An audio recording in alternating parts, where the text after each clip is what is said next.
Of course, I would not make you wait. Well, good morning. Well, I would say afternoon because technically it is the afternoon. This is your boy, Unapologetic Tank, coming to you unapologetically as I know how. So I was laying in the bed on this Sunday, beautiful, beautiful Sunday with these beautiful rays. Y'all see these rays? All on my bald head. Um, and just, catching up on Sunday politics, things like that. And a lot of people have had like a lot of different things to say about Charlie Kirk and things like that. And again, I say that, condolences to his family. Do I feel sorry? No. We didn't. Charlie Kirk did not like black people. He was not an advocate for black people. He was a man of his own call. He was a Christian nationalist. You want to go find out what that is? Just look it up and find out what that is. But hopefully that we all as American citizens learn from this situation. That's what I do hope that happens. Oh, my phone is going off. So anyway, I had seen something. I want to go to the story. I had seen. I'm not gonna be here long. I'm gonna be here for a short while, not a long while. So let's go to the story. I want to check out the story, Roland Martin, and piggyback off of what some things I heard this guy, this pastor say. Check it out. So we all know black parents got to give their kids to talk, especially their black sons, when it comes to how to deal with police. Well, you got this alt-right pastor, Joe Webb, on, who goes on the podcast and says that white parents need to give their kids to talk. Listen. Now, before we get into this, as we all know, it's black people. I think even my mama, and I was born in Mississippi, and I had to tell this story to my nephews and things like that. Black people have always had to give their children a way, an example, an excuse, which is so sad because of course this is America. You're supposed to be walking around free. But as we all honestly know, if you really, really, even a lot of white people have the same understanding, that is just not true in all cases when it comes to skin color, because you're still going to have a lot of different people of ignorance. And what gets me in this story of all stories is that um what grinds my gears, is Peter Griffin would say, is this white pastor and him referring to also some of his black members. And again, he's a pastor. Let's go. If you're a Christian white parent who loves the Lord and loves your children, that you need to have the talk. And the talk that we're referencing is the talk that takes your children according to their maturity at the proper time, the appropriate time, and says, there are certain parts of town that you cannot go. And there are certain people that you cannot be around. Yep. Right? If there's someone. Pause. I want to know. I diligently, pastor, white pastor, Klansman. I mean, pastor. Listen, I want to know, when did it seems as though we're getting into this thing of where we're trying to swap history, right? White people have never. Even white people are tired of this bullshit. They tired of it too. Okay, white people have never had to really have a conversation with their children about going out and being aware of them being a solid skin color. Okay.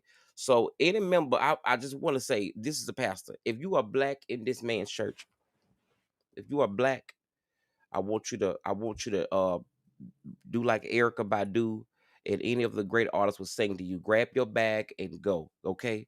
Okay. It's time to go. The spirit is talking. Check this. Someone who is black in our church, and they've been in our church, and we know them, and they love the Lord Jesus Christ. Great. We're not talking about that person, Right. but we're talking about when you go into a crowd of people. If you go into a crowd of strangers and they're white strangers, there's some danger. If they're black strangers, there is 30 times more danger. Them. Pause. Sorry. This is like court. This I ain't got no gavel. I'm tapping. Listen, that's a lie. Okay. Listen, if you look into history, just any amount of history, okay, black people are some of the most forgiving, fighting resilient ass people across and loving across the world. We are the only group of people, okay, who were enslaved, beat, legacies torn away, heritage lost, history lost, and all of this, all right? And we forgave the people that enslaved us. Now listen, we forgave the people that enslaved us. Okay, we forgave them. We had to fight for the rights after getting beat over and over again.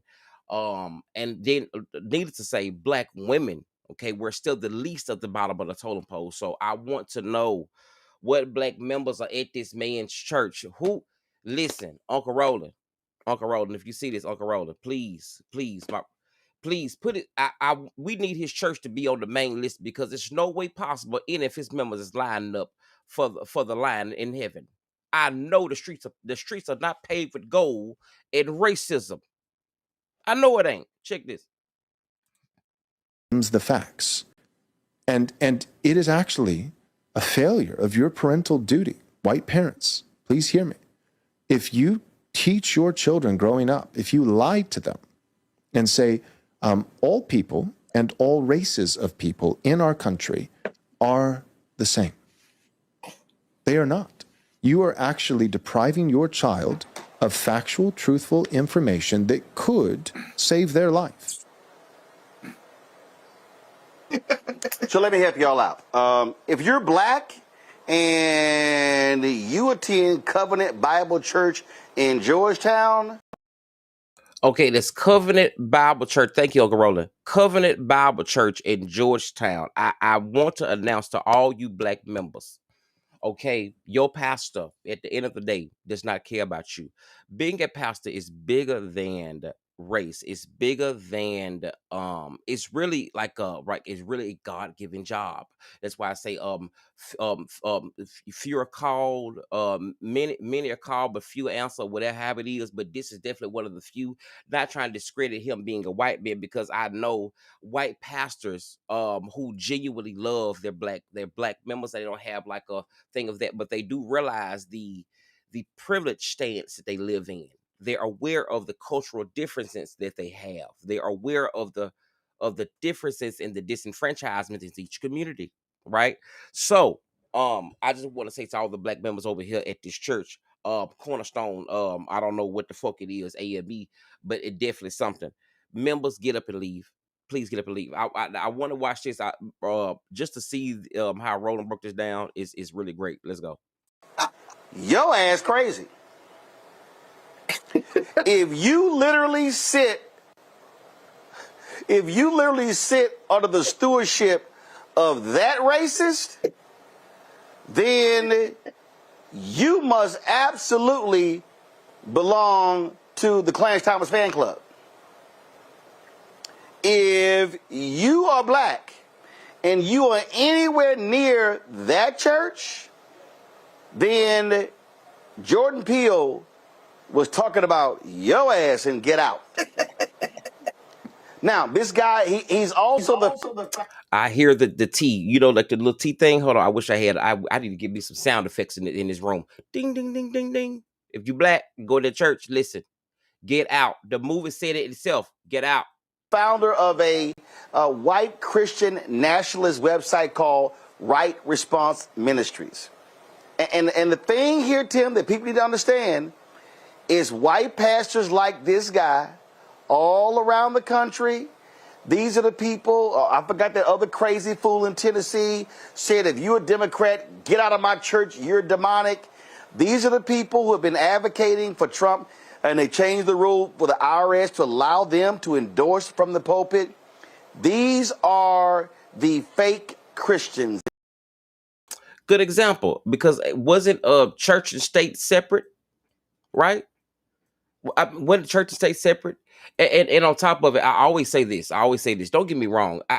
It really kills me of how you have these white nationalists. I can't say all, because all white people they tired of the shit too. Hell, we all tired of the shit. I think it's just a small, at this point in 2025, we have a small demographic of people that just have a real something wrong with them. I don't know. Maybe it's generational curses or something wrong. We got to pray for that separate people, but it's not all. I can't put it all. They're not a monolith, but I do. It grasps me, but how white people use the Bible. Okay, they use the Bible to sanct to stamp and approve all that they do. And what gets me is that us as in the black church, we we we we we use that study material and they use it to justify.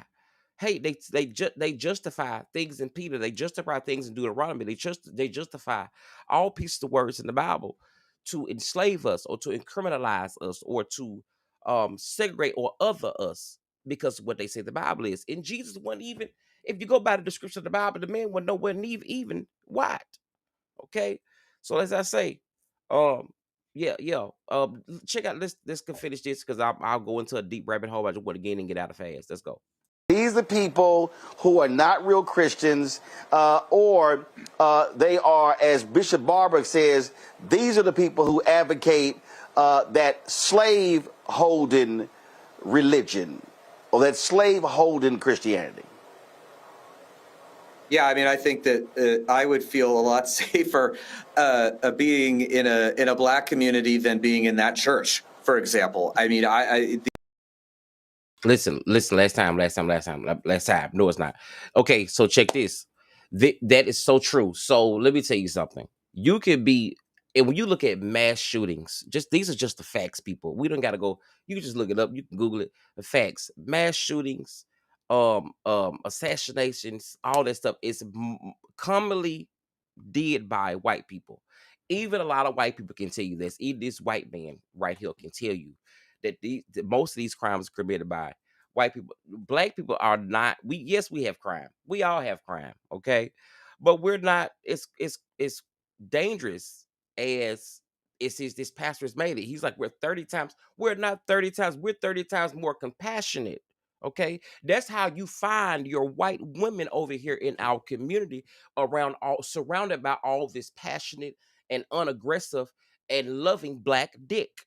That's how you find your white women over here. Our black men, okay, are shopping in your community, and you have nothing to say about it. Some of y'all do, but it's redundant to me. So I'm just sorry that if your white women are shopping around safely in the black dick section, it would be no need to say that we have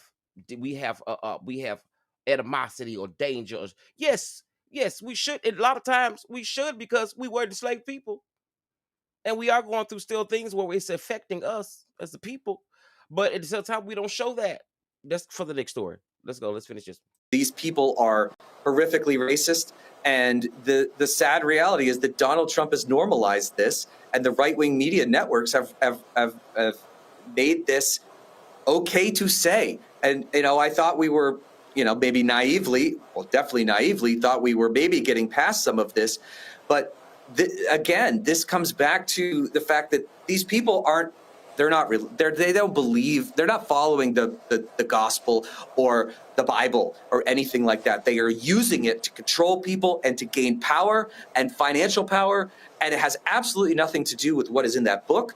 And it is disgusting. And I look at this stuff and it just blows my mind that anybody could believe it. But there are tens of millions of Americans that do, and we have a lot of work to do to push. I think the main thing that gets me is as well is that this is a form of, for me, okay, a form of, for me, this is a form of brainwashing. You get people, this is how cults are made, okay, because you want to find people who feel alone, people who feel segregated, people who feel like no one is there, people who was almost on sometimes of the sense of having suicidal ideations, okay, and you find those people and you prey on their weak emotions and you bring them in and you brainwash them to think that this is the problem, okay, and for you to, and the way it is, that's really a gift to be able to woo and to woe, but you're using it for a set of evil and you're using the Bible to justify it. And the thing is, us in America, we yes, us as Americans. Now listen, racism is beyond real, But again, to the black church members that go to this man church, this man is telling you out bluntly, okay? He's telling his children to be safer, be more cautious around black people when we are the safest demographic of people to be around, okay? And it gets me because instead of him being a pastor and saying and like really teaching his flock and saying, listen, this is what we are going to do to help change this. This is what we're going to do to help, you know, to make our names known in this culture demographic at the moment. This is what we're going to do as a church. You know, he's not doing that. Being a white man, you're not using your privilege to sway and move and to shake shit and to make shit happen for the black community. You're using it to still segregate, and you're stepping back with God. Child, I'd be done. Look, we almost done going next door. Back and push this into the gutter where it absolutely belongs. Yep, and they're just showing, I mean, guys like him, if you are a member of that church, we don't want nothing to do with you, Nola, because you are delusional as well. This isn't about Christianity. I'm not even about to sit here and waste my Christian breath on talking about what the gospel is and what it isn't. I always ask people if they've ever seen The Black Klansman and if they saw the end of the movie when Spike Lee does this wonderful job of explaining David Duke's long plan of infiltration. And so through my lens, this is how I see this. Yeah, so this is it. So I'm gonna go to the next thing. Gotta go to the next thing. But at the same time, again, this is just a long lineage and a long heritage of white people being white. You know, not all of them are this way, but it gets me to see even on a Sunday, that even in ministry, that you have ignorant ass white people that are just spreading ignorant ass hate. And it's not all white people, because white people are not a monolith like all black people are not a monolith. Okay, people can say whatever. I do. I come from a different type of background. I do, but at the same time, I don't expect that from every black person. I met black people that come from a very two-parent home. You know, both college educated parents, things like that. I didn't have that. You know, so yes, I came from a single parent home. So everybody's not the exact same. Now we can have the same experiences as being black people all the time. So moving on, let's go on to the next. Let's go back. Let's go back over here. Let's go back over here. Hello, we are back in the waiting room. Now we're moving on to the next story. I want to bring up this next one. Of course, you all know about what's been going on with Charlie Kirk. So I just want to do some rundown, because what get me with this story is that it's the audacity. It's the backpedaling. It's the act of outragement, and the whole time you ain't nothing wrong with your motherfucking ass. Let's go back over here. So we all know black. We're gonna cut this. We gotta cut this one out. I'm gonna add this one in. That's what we're doing. That's what we're doing, because I don't want to swap. I like this one. Let's go. White man, fight back! This is the beginning. Fight back! White man, fight back! White man, fight back! White man, fight back! White man, fight back! White man, fight back! You motherfuckers want a war? Smell like fucking 4 minutes. got it now, motherfuckers. And this is what gets me. Okay, so if y'all been seeing this trend right now, I want to bring this video to you. It's from a black person, okay? It's we a black watcher, because I sit back and I be in the cut, but I see this motherfucking shit, and I see it, and it's really disheartening to see how many ignorant motherfuckers it still is on God's green earth.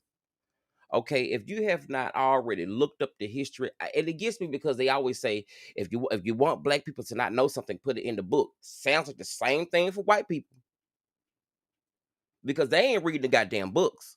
You ain't reading no goddamn books if you still feel like that everything that you've learned is motherfucking true. Bitch, no it ain't. No it ain't. Okay? No the fuck it ain't. Listen, we all have histories, okay? The goal is for us to become together one day, which we have made great strides. We have did great things. We have had great moments, and this is being unified as a people as well, you know. So you still have these motherfuckers. Let's look at this video. This video is going to go back to, because when Charlie Kirk died, again, I'm not making reference to Charlie Kirk, because again, I really don't care. forgive me for being one of those black people that this man, he literally hated black people.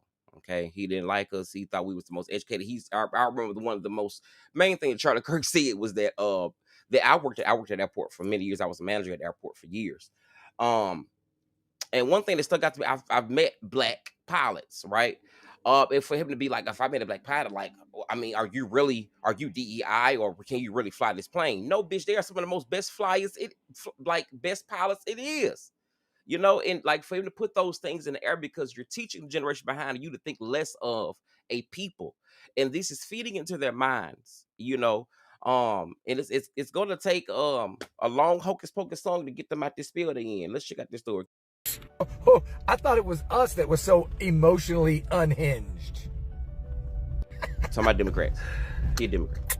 Have a nice day. So wait a second, I need some clarification on this. Is the Civil War still on, or are we waiting for the big, beautiful obituary? Anyone on the right that was ready to go to war with the left over the Charlie Kirk situation, I'm going to leave my comment section open for apologies now that we know that the shooter was a 22-year-old white Christian.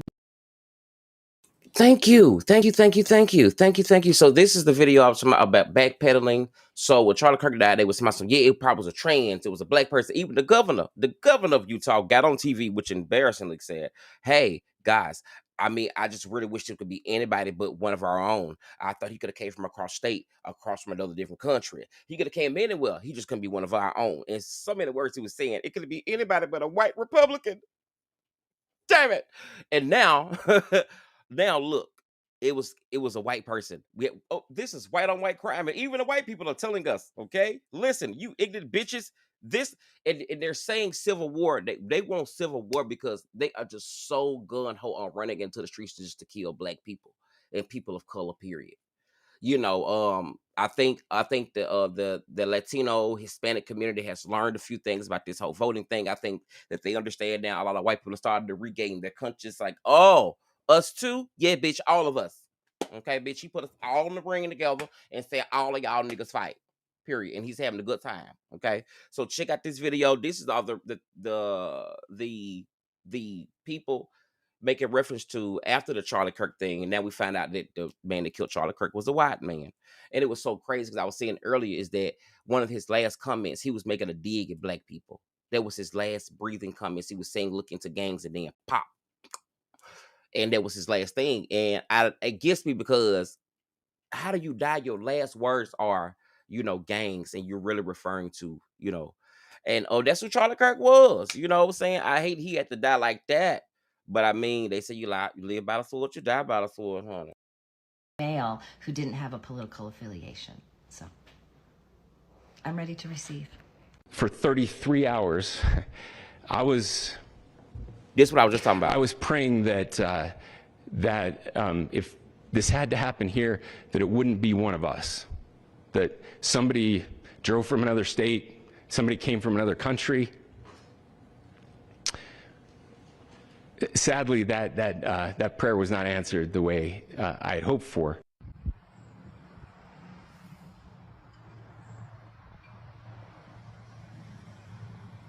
I'm just waiting here to see how they move this thing. One thing I love about this right here is I love how the white people have joined in on the anti because they tired of the bullshit too. And they're just like this war. Everybody was hollering about, we're going to war. You make me so mad. You killed Charlie Kirk. I know one of you niggers did it. I know one of you Haitians and one of you Mexicans did it. I know you did it. You illegals. And the whole time it was a white man. And I just love how the irony and the audacity and the coming back, the backlash and the backpedaling is like, oh, well, he's a white man, so now we should have thoughts and prayers because Charlie would want us to have thought for the man that killed him. But if he had been a black person, you'd be trying to hang this bitch today. This is the difference. It is different. The good part about it is that a lot of these white folks, some of these like damn Latino and Hispanic, we all agree that we are tired of y'all bullshit. I just want to take the whole Republican Party, taking it just. Cause the Democrats ain't shit too. The whole political system is really some bullshit at the point. But sometimes these Republicans, they are just so Republican. Oh, it make you think there's nothing else in the world. So anyway, let's see these reactions after the Charlie Kirk find out that he was a white man. Continue. To say this, Democrats own what happened today. I am devastated. My kids have called panicking. Every conservative in the country called panicking. Turns out the guy who executed Charlie Kirk wasn't trans, wasn't black, wasn't an undocumented immigrant, and listen to this, wasn't even a Democrat. That's right, all these MAGA idiots on the right that were blaming the left for this horrible murder that took place. And it turns out this guy is a 22-year-old white male who came from a Republican conservative Donald Trump supporting family. There's evidence of that online. But you won't hear any apologies from the right. Donald Trump blamed the radical left. Almost every single MAGA Republican in Washington, D.C. blamed the radical left. Will they retract? Will they apologize? Of course they won't. This is your normal demo of your average person with evil in their heart. And we learned that Robinson's family, obsessed with weapons, absolutely obsessed. They taught him how to use them. And it wasn't Kash Patel or Trump's DOJ that found this 22-year-old. His father turned him in. Where are the apologies from the far right? So let me just see if I've got this straight. Nancy Mace yesterday, without knowing anything about the shooter, claimed that he was a quote-unquote tranny. She advocated for the death penalty. She was very incensed, full of rage, and said that the left owns this. She was very... I'm so sorry. I just want to know. Why the fuck Nancy always... Nancy, you look like a tranny, bitch. I want to understand. Why the fuck you always... Why do y'all all... Listen.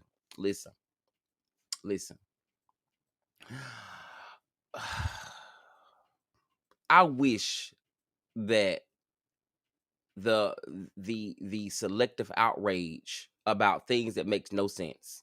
You're talking about trans. You're talking about one of the lowest populations on earth of people. And again, people. Okay, you don't even have a history of them doing crime. Maybe check fraud. We'll shade it there.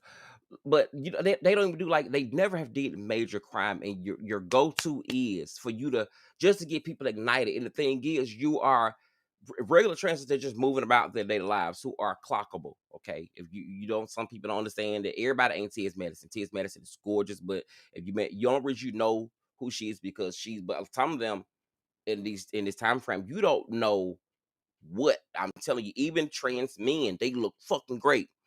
And for you just to put that disclaimer out there, it's stupid because then you make people that are trans feel uncomfortable about going outside. Bruh, come on. Y'all got to do forceful, and, you know, wasn't just her, it was a lot of MAGA Republicans. But today, we know more information. The shooter was identified, or the suspect was identified as 22-year-old Tyler Robinson, who is a cisgendered, heterosexual white man who is from a conservative family, a gun-loving conservative family, was raised around guns, but looks like his whole life.